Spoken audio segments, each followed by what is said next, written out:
Kulog sa tikab. Boy, pabalik ka na boy. Malayo mga kawail. Camera. Buti hindi pumatak yung ulan habang lalakad kami. Hindi na kaya.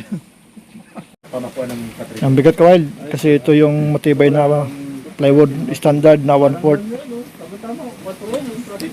Kaya matagal ang serbisyo nito. Nakakabit niya na yung dala nating yero nung nakaraan. Pupluring na lang siya. Mag-iiwan naman tayo ng budget na pambili ng simento. Tsaka buhangin para mapluringan niya ito.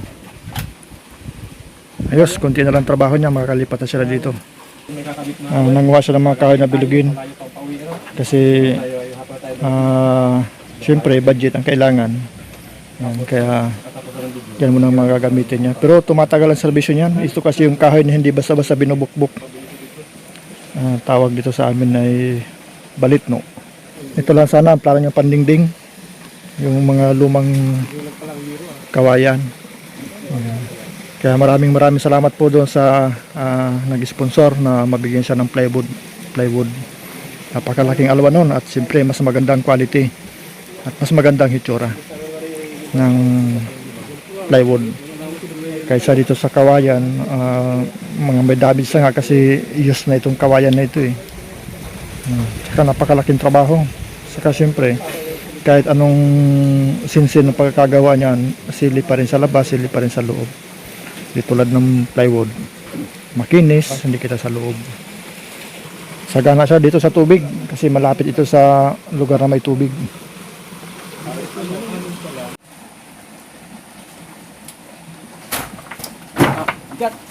Talagang lakas. Ano pa ito kinuha, Fred? Sa dulo, sa... Kalakasan pa. Malayo pa. Malayo pa pinagkunan mo. Pwede niya mga kawal. Ito po yung mga kahoy dyan sa bulas, yung maliliit na kahoy. Ito talaga yung ito ni Fred. Tawag mo nga pa. Parang nakatatlo ka na. Nung balik na. Kagatan niya. Kaya lang talaga mga kawal ang madalas materialis dito sa paggagawa ng bahay. Kung ano yung mga nakukuha lang dito sa gubat. Buti na lang nakapagdala tayo ng yero sa kanya. Kasi yan, at least tatagal. Tapos yan, salamat nga po lang sa sponsor sa Padingding. At least maging maganda yung bahay niya, bahay ng pamilya ni Fred. Para na uli na rin po. Maliliit ba kayo nun? Maliliit pa. Kanya-kanya ng buhay yung mga pamalig niya. Tapos ikaw na iwan dito. Dito ka rin ba lumaki? Ganit po. Dyan sa ibang bilang pero yung dating malungkot na buhay mo, ano, yung mga bata pa kayo?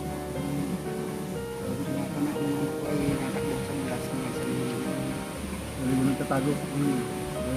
Bubog-bog. Malungkot na buhay nito ni Fred nung bata pa. Survivalist. Pagka galit yung tatay niya at lasing daw, tatago siya sa bulasan ng isang linggo.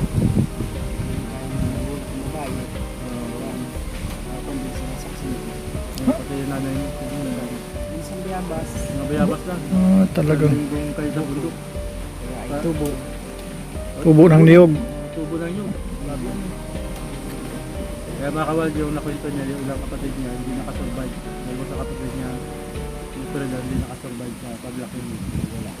Alin sila, apat na lang sila ngayon dahil sa pagkakasakit. Kasi yung buhay nila noon, ay sa kwento nila, sinusurvive nila kapag nakainom yung tatay nila, pupunta sila sa bulasan, natatago ng isang linggo, kung ano-ano yung kinakain nila doon. Kaya yung dalawa niya kapatid na kasakit.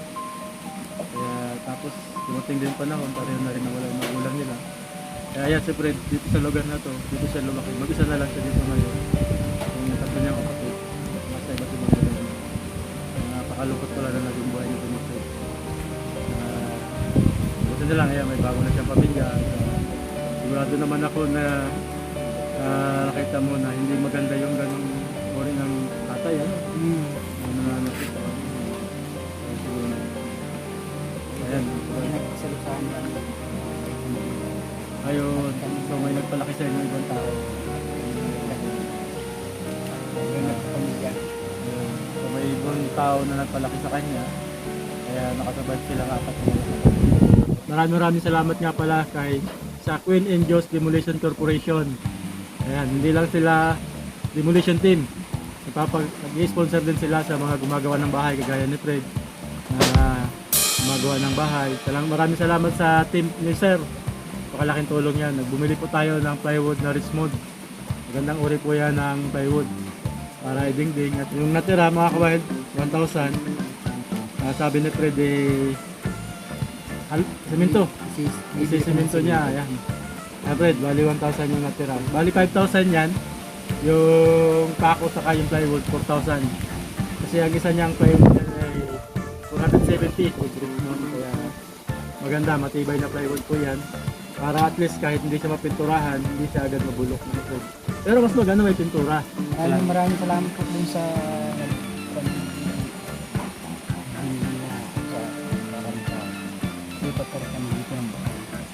Napakamahiyain ito na nakilala namin siya, sobrang mahiyain.